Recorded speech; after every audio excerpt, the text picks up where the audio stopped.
How to merge reports on Expensify.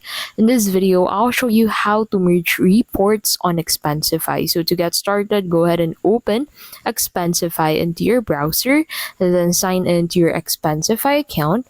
And then from here, head over into the reports tab and make sure that these reports are not submitted yet.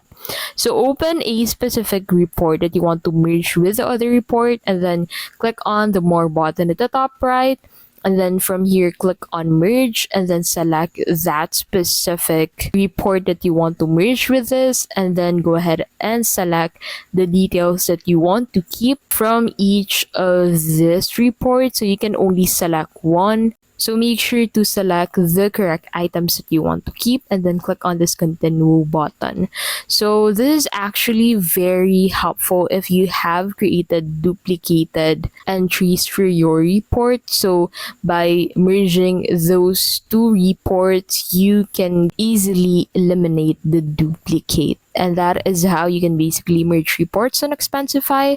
Make sure that your reports are not yet submitted to be able to merge it. If this video was helpful, please don't forget to give this video a like and subscribe for more videos like this.